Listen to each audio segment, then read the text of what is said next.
You're listening to a podcast by the Center for Action and Contemplation. To learn more, visit cac.org.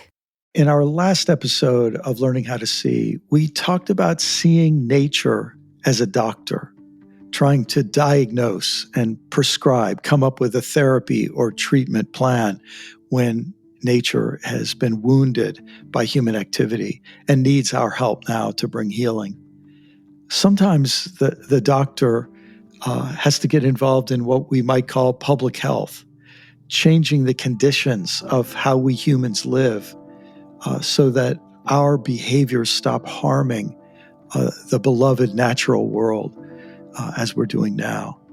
Today, we're going to meet someone who spent much of her career working in the federal government to bring protection to vulnerable places on the earth, places that have been diagnosed as under threat. Of course, today, it feels like the whole world is under threat in so many ways. But I think you're going to benefit from understanding how it's not only scientists and ecologists and conservationists, but it's also people who are involved in government who play a key role in helping us see how precious this world is so we can save it and protect it and love it and cherish it.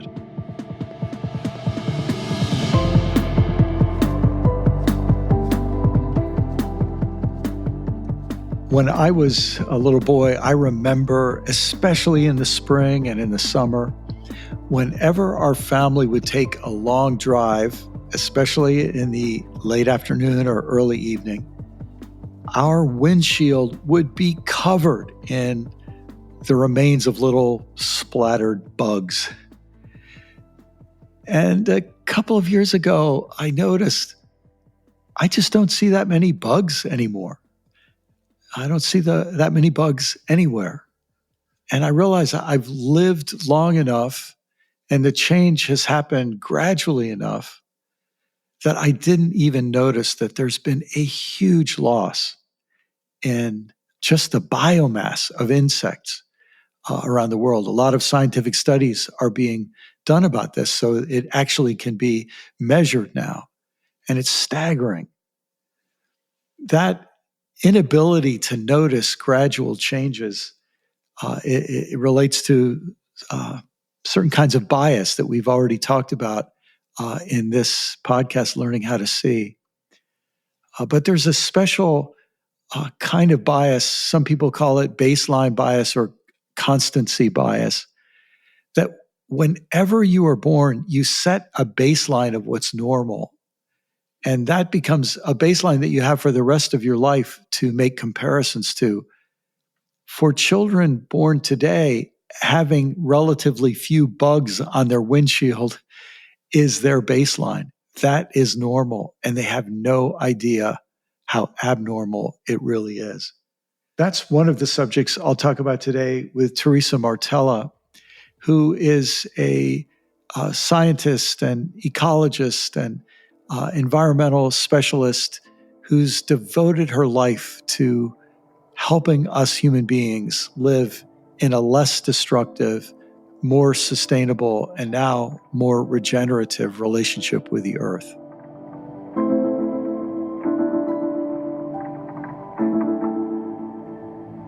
Welcome, everyone, to this episode of Learning How to See. A lot of people don't know that the word ecology has only been around for roughly 100 years. We didn't have a word for ecology because I don't think we thought about the world as a set of interconnected systems. And we had been so busy taking the world apart into pieces that we didn't have much practice putting it back together and seeing it as a whole once again. And I am so happy that our conversation today is with Theresa Martella, who is an environmental scientist. And she spent her career trying to see the world as integrated systems and integrated communities of life.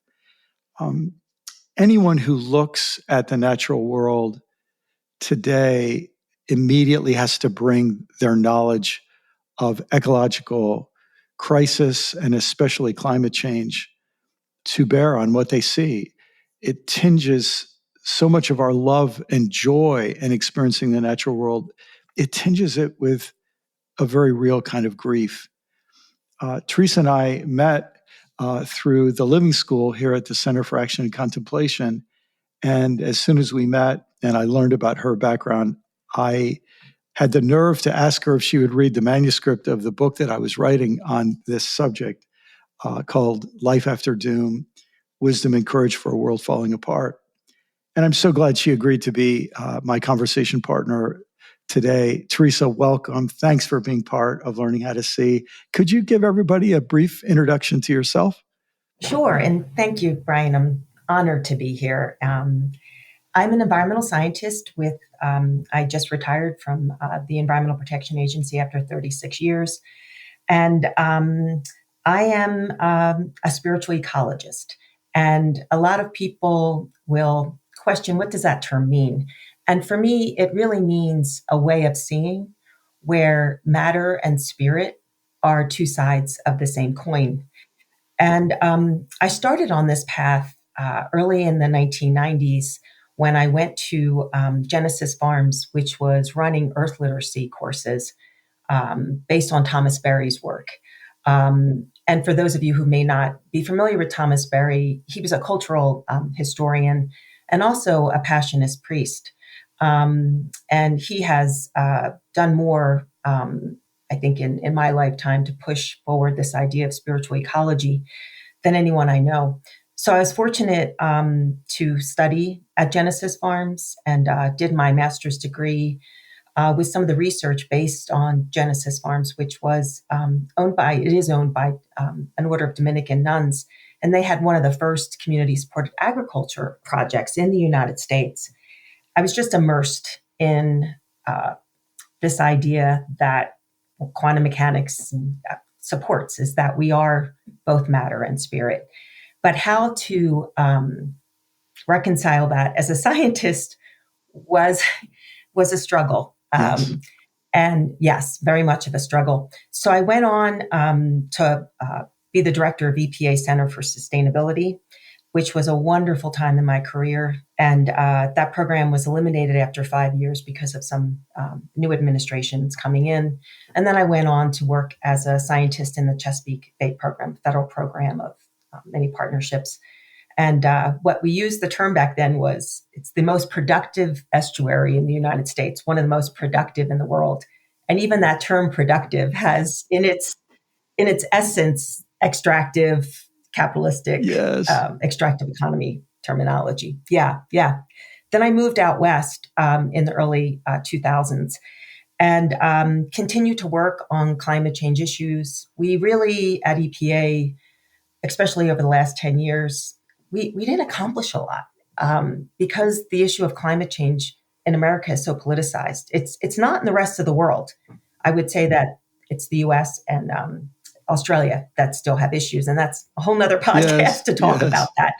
But I really felt that I needed people that spoke my language of the deep grief I feel over the state of our world. And so I attended the Living School 2021 to 2023 during COVID. And I would say what the Living School did was it gave me a language and it gave my soul a way of really feeling the grief. But because I'm grounded in a contemplative practice, it's given me courage. And as Richard Rohr, as Father Rohr would say, this idea that of this tragic sense of life, right, that he talks about in Falling Upward. Yes. I think that's so much about what your book is about. How do we stay grounded, joyful at this time and in this era? I'm curious, Teresa, when you were a child growing up, did you have a kind of a very religious upbringing, and did that stay with you? Or did that desire to deal with these deeper elements of your work hit later in life? So I was raised, the answer is yes. I from a very young age, I felt that I communicated with birds. And I think Teilhard puts it this way, where I felt like I was bathed in the atmosphere of love. Yes. And for me, that love, the immanency, the closeness of God, whatever your God language is, nature, higher power. But for me, the immanence, the closeness of God was found in the natural world. And I was raised Catholic, very literal child, extremely literal. And I think that when I lost my literal faith in my late teens, early 20s, it was so painful. I'd had my mother died in high school, leaving behind, when I was in high school, and leaving behind 3 younger siblings, and my father left. And so my late teens and early 20s were filled with a lot of suffering. And I have to say, the loss of my literal Catholic faith was incredibly painful.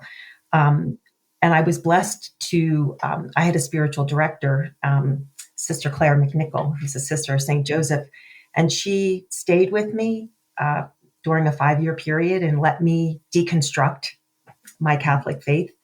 And I still am very much of a Catholic in the Father Rohr way, in the mystical way. And the Living School really, it gave me language. It gave me my people in a lot of ways.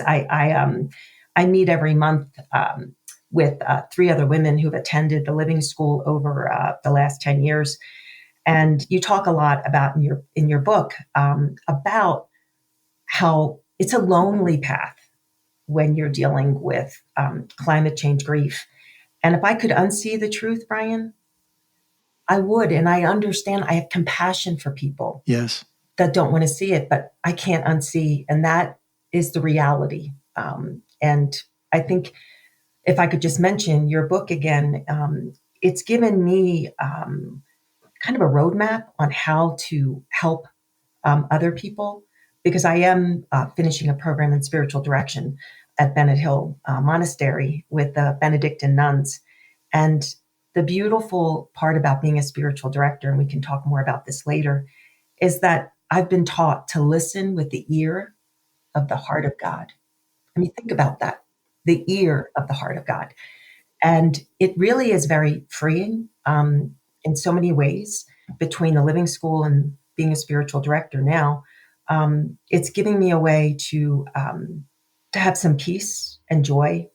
And I feel freer at this stage of my life and more joyful than ever. And I think your book leads us.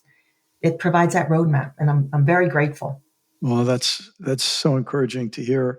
Teresa, I'm curious, you were an environmental scientist, so you were involved in environmental concerns, probably, I'm guessing, before you understood climate change. Is that true? And when did climate change start to become, first, probably a little part of the picture, but very quickly a very big part of your understanding of our relationship with the environment? I would say the late 80s, early 90s, there was some chatter about it out of our Washington, D.C. EPA office, but it was discounted like, oh, how are we going to get people to care about that? How are we? It was almost denial because the issue was so big and and at that time we called it global warming. It was an awakening that came from deep listening, and the deep listening was to the natural world. It was also to the state of our culture, and seeing over the last 30 or 40 years a deep unhappiness in our current culture related to accumulation and exploitation. So I would say that it was about the time that I was studying under Thomas Berry's work in the early 90s. At that time, in 1992, it was a great time of hope in the environmental movement. We had the United Nations had the first conference on sustainable development, and out of that came several calls for changing the way that we approached environmental protection. And the main thing was this concept called sustainable development, which is still used in parts of the world and in UN nomenclature. But it was this idea that our economy, our society, and the environment are all interrelated. I really felt the truth in that. And I loved running EPA Center for Sustainability. It was just working with incredible nonprofits and local governments. And there was just so much hope in there. The other thing that the Conference on Sustainable Development called for was, amongst many things, protection of biodiversity, habitat prevention, and then the idea of the precautionary principle, which always fascinates me. I think a lot of people in America don't know that in the United States, we regulate. So let me go back for a second. Since World War II, we've introduced about 80,000 synthetic man-made chemicals into the environment. And just a small fraction of those, I would say not maybe 5 to 8,000 of those chemicals have we actually studied for human health and environmental effects. Yeah. In Europe, the European Union, they enforce what they call the precautionary principle, where a company has to show that a chemical is safe before it's introduced. So you think we're swimming in this atmosphere of man-made chemicals that we don't know in a lot of cases what they're doing, hormone disruptions. We know we rate them based on their ability to cause cancer, suspected, known carcinogens. And so I was amazed that that's how we regulate. And I have to say, over the years, what hit me was all the environmental regulations that we've passed, and we work so hard because you believe in the work. And yet it became really apparent to me that without changing the story of what it's to be human, or as Thomas Berry said, we need to live in mutually enhancing relationships with the earth. Yes. Oh, beautifully said. Teresa, you use this term to describe your work as a spiritual ecologist. And I think that captures some of what we're talking about. The outer ecology reflects our inner ecology. Inside, we're driven by greed or fear or whatever it is. That inner ecology gets expressed in the outer world. I'd love to hear you just talk more about how that word spiritual ecologist, what it means to you and what it allows you to explain to people about how you see life and how you see the natural world. So for me, spiritual ecology, and there's lots of terms and people may bat about what's good about it, what's bad about it. But for me, it's a different way of seeing.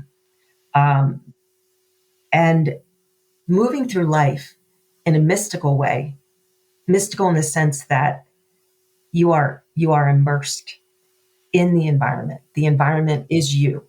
And when you talk about, I think a lot about depression and anxiety in our young people right now. And the inner reflection of what they see happening in the world, in our culture, in our environment, is reflected in some of the violence they turn against themselves, which is expressed as depression and anxiety. And so for me, spiritual ecology basically helps me be more compassionate with humans, but much more compassionate than maybe a typical person would approach towards the world as we see it. Yes.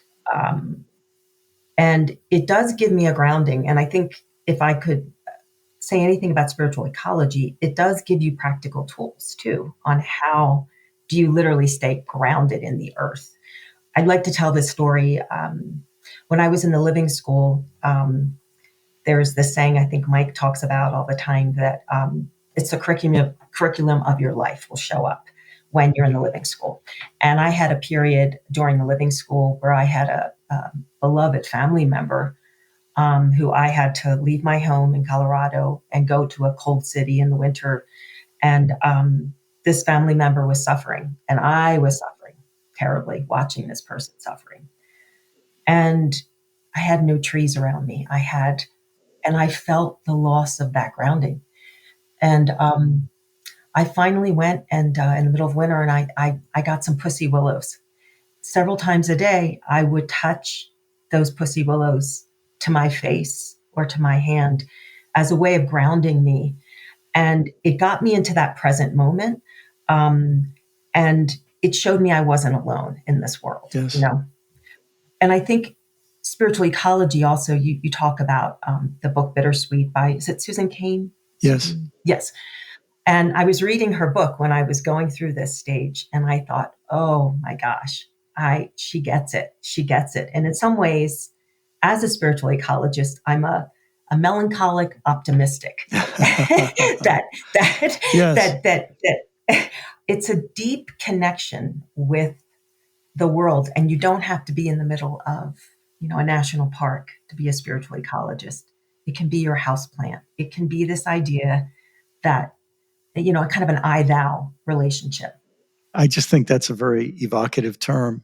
When you talk about being a melancholic optimist and someone who is sensitive not only to human pain, but to, in some sense, the pain of our world under its mistreatment by our species, and especially our species' current civilization. The emotions that we begin to grapple with, as you and I know, are, not a small thing. And this reality of what people are calling climate grief, which would be a subset of the larger ecological grief, as we watch more and more paradises be paved into parking lots, and as we watch extinction of species and just the balances that are so sacred and precious and dynamic be disrupted, not just disrupted, but broken. And I wonder if you could talk about your own experience of climate grief. It's near and dear to my heart. I'll give a rather dramatic example. So we had a family cabin that we, just a tiny old cabin that was in northern Colorado outside of Rocky Mountain National Park. And in 2013, there was a terrible flood along the entire Front Range of Colorado. To go and see these landscapes that and I'd been through hurricanes and other things like that, but the rivers had changed their courses. Huge landforms, natural landforms weren't where they once were. And it was very dramatic. Some of our neighbors there were airlifted out by Chinook helicopters. It was something. And it took 3 or 4 years for the area to be rebuilt. And there was such grief about that, about all of that. I still wanted to live a little bit in denial. I wanted that place where I could go and, kind of get away from it all, where I could be with the natural world and not have to worry about, gas-powered lawnmowers and running around my house all day, which is where it seems to be what happens. And then in 2020, we had the Cameron Peak Fire here. The Cameron Peak Fire turned into the largest wildfire in Colorado's history. And people were evacuated. It was literally in my town, ashes falling. And we were told 4 times that our cabin had burned. And the highs and lows of going through that. And this didn't last. This wasn't just like a one-time thing. This lasted for several months, this kind of up and down. And after it was all over, and our cabin was still there, I went through a great period of grief of coming to this conclusion that it's not going to get better up there, that these forests are going to continue to burn. And I was angry. I was angry that I couldn't have the life the previous generation before me had, where they could go up and enjoy the resource and not worry about all of this. Yeah. So I was angry. I was depressed. And you go through those stages of grief. And I did come to 2 conclusions that we're not supposed to be there. And so we sold the cabin. And it was a very hard decision for me. And I think what was also sad was I couldn't really tell people, couldn't hear the truth of that. They didn't want to hear it. That's the loneliness of climate change grief. And the last thing I want to say, and also there was also this sense of who are we to have a place there. And I live in a smaller house now. And this idea of the loss of those animals. I mean, so many moose were killed and bear, and they've all migrated over. I mean, it was when you see that plume, and that fire, I carry a list of your cognitive biases. I carry them because I refer to them all the time. Yes. But the human mind can't take in this. We've never seen this before. So there's a rejection of the reality of where we are. And it's self-protective. So that's an example. And the only thing that I can tell you that helped me, and what I use in my spiritual direction practice with people that are struggling with climate change grief, is I started getting back into, being around barns and being around animals and riding horses, and the smell of a horse, the way it appeals to your senses. It's kind of like the Catholic Mass, right? It's great theater, right? The smell of the incense, the beautiful stained glass art. It's the same thing so I immersed myself in the natural world, even as I was pulling out as a human.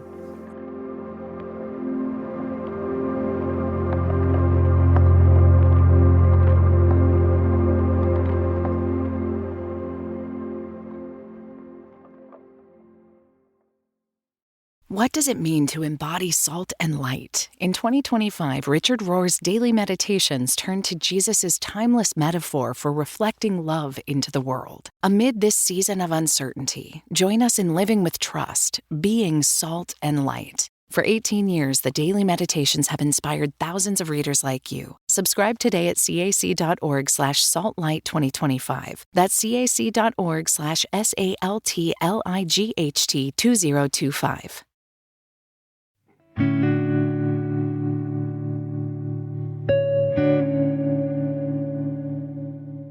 Teresa, I think for you and I, who, we've been down this road for a while, I think some folks won't understand. I think a lot of folks, when they hear about climate change, their first thought is, oh, someone will fix it.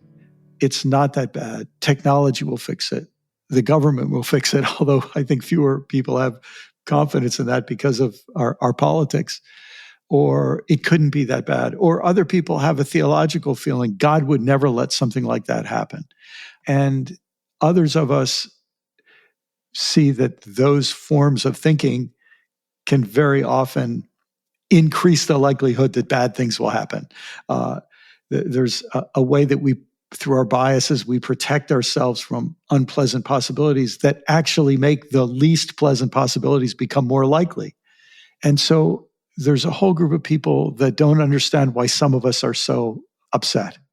Then there's other people who feel like, yeah, it's hopeless. And in a certain way, it almost gives some people, not all, but some people, permission to just stop caring and to say, it's hopeless. And they just sort of think, the way I say it is, it's very easy to go back to your previously scheduled apathy and complacency. But living in that dynamic tension where we care and we're going to stay in the fight, and yet we also do not underestimate how much trouble we're in the way we're living with the world. As you know, that is a big part of what the way I tried to shape the book I wrote about this. And you had mentioned that there were a couple of elements from the book that have been especially helpful for you. And I wonder if you could share what a couple of those would be in the few minutes that we have left. So in the book, you've divided it into, letting go, letting be, letting come, and then the last is, setting free. Under each of those sections, there's really different ways of seeing that are not dualistic, that are both and rather than either or.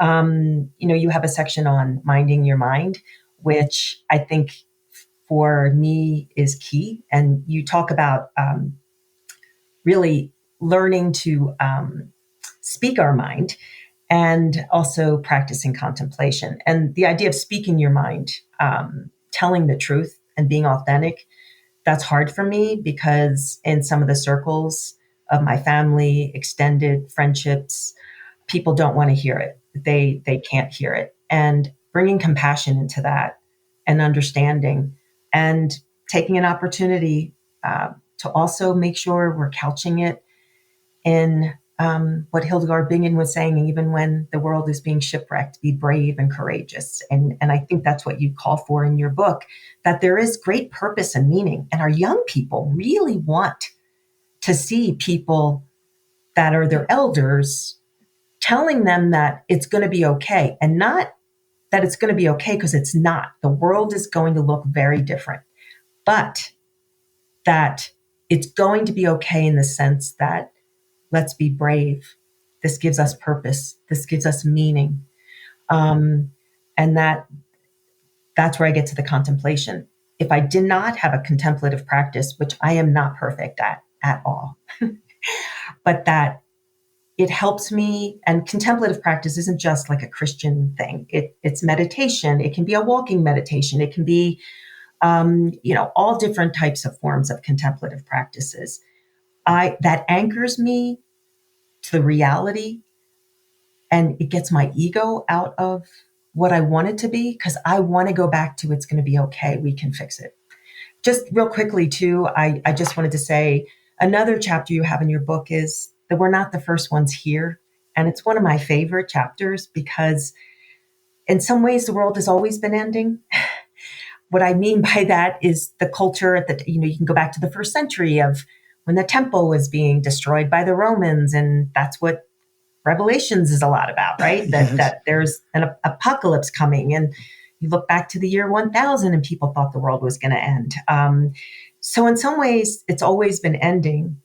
And we have these guides that have lived before us, and some of which are still alive, that can guide us through this. And I do a ton of reading of those that have come before us to help strengthen me in this path, because it can be, and as you talk about in the introduction to your book, it can be a lonely path, and you have to have community, which is what you recommend too. And there's different types of community. There's like the deep, I think it's the deep forum. I'm going to get this wrong. Let me just look Deep this up. adaptation. Deep adaptation. And that can be a place for people to go. And Michael Dowd, who I loved and passed away this past year, I got to talk to him in the early 90s. For some people, deep adaptation is not where they can put their head. And I choose to focus on the people that have gone before us that talk about courage, equanimity. And then in some ways, there's so much joy that can come into your life when you accept the uncertainty. And that's what I deal with, both as a scientist and as a spiritual director and spiritual ecologist, is there's uncertainty. We have models. We have different scenarios. But the truth is, none of us know what's going to happen exactly. We know it's not going to be the same, but to live with uncertainty, having a contemplative practice of some type is so crucial. So well said. Yeah, when 1,000-year storms start happening every several years, we begin to get a feel for this sense that the world that we knew is being shaken up. And if we don't find a deeper source of stability and virtue and character and a will to live and a will to beauty and a will to goodness and a will to truth, if we don't find those things somewhere inside of us, the structures we were depending on will let us down. And that will be, well, I think you and I have both experienced some of that at different points in our lives as we came to a greater understanding of our interconnectedness with this beautiful world, and just how rare and fragile and beautiful the earth is, and it's this little layer of life on its skin, so to speak. And I always feel a special affinity to people who have spent their careers in the work of trying to protect this earth that is so beautiful and is so sacred. And I just want to say thank you for your work. Thank you for your continuing work as a spiritual director, a spiritual ecologist. And thank you for your encouragement to me with this book. I think when I sent it to you, you were one of the first people who read the manuscript, and it was very encouraging to hear a person who had your scientific background and spiritual background to find a resonance with what I was seeing and experiencing too. And I hope a lot of other folks will feel that listening to you and listening to this conversation. So thank you. Anything you'd like to say in closing? I just would like to just take, if this works, and it may not, I loved your definition of climate change grief in the book. And you talk about grief, the feeling of loss. It has 1,000 dimensions this time of doom. Grief for the simplicity of the old life before doom moved in. Boy, I got that. Grief for the old normal. When we assumed our economy was innocent, benevolent, and sustainable. Grief for the loss of our confidence in politicians, institutions. Grief for the paradises paved up to put up parking lots. Grief for beautiful creatures becoming endangered or extinct. Grief for the loss of wild and green places. Grief for our children because of the unstable climate we're leaving them. Grief for what we could have done but didn't. And grief for all the beauty that will be desecrated between this point and the end point. So much grief. And with all this, as everything spiritual is paradoxical, there is hope, and not fake hope that everything will be okay. We can fix it. I fall into two camps. Sometimes I'm in that we can fix it, right? And then I fall into the other camp of we're an overshoot, and our biological systems can't handle our lifestyle, our human way of doing things anymore. But in the end, I have a lot of faith in finding meaning and purpose in the days to come. Those of us who cannot just glibly say everything will be okay, and I don't want to disrespect people who are natural optimists, and I'm grateful for them, but people like you and me who feel we have to take these challenges very, very seriously. One of the gifts we bring is that we understand to be a human being doesn't mean we have to be human beings of the kind we currently are.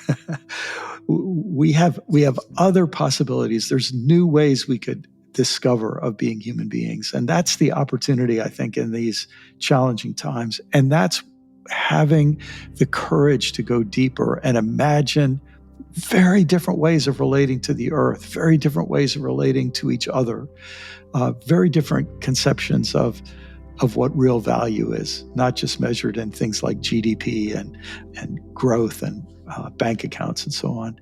And that's where people who are able to integrate a deep understanding of the science and a deep understanding of the human soul, the human spirit, human values and meaning, I think will have an important role to play going forward. So I'm glad for your partnership in this, and thank you so much for this time. Thank you so much. It's been an honor, Brian.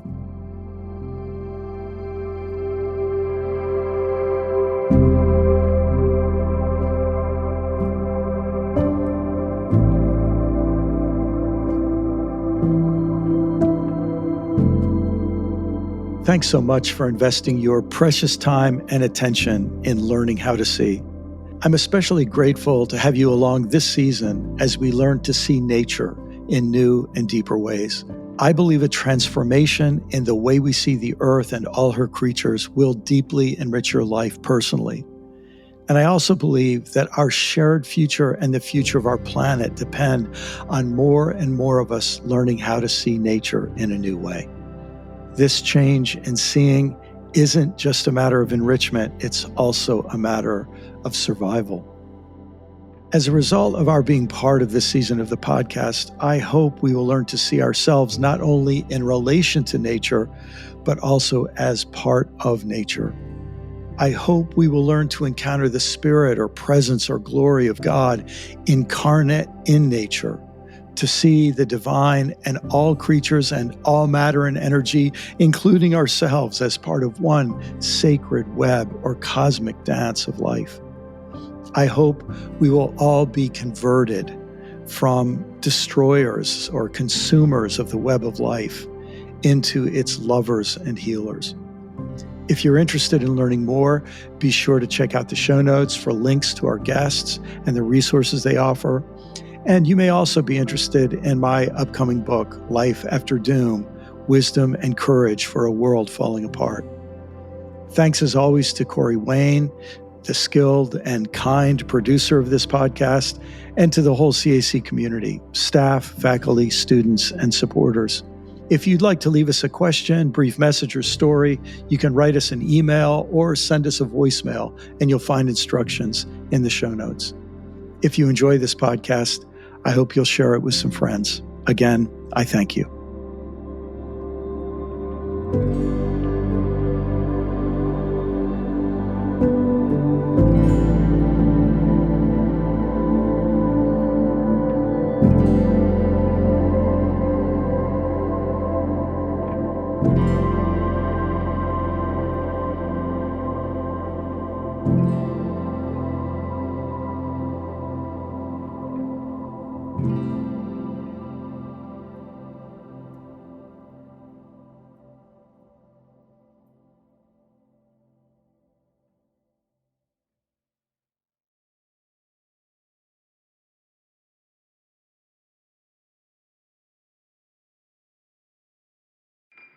Do you feel called to walk a more contemplative path?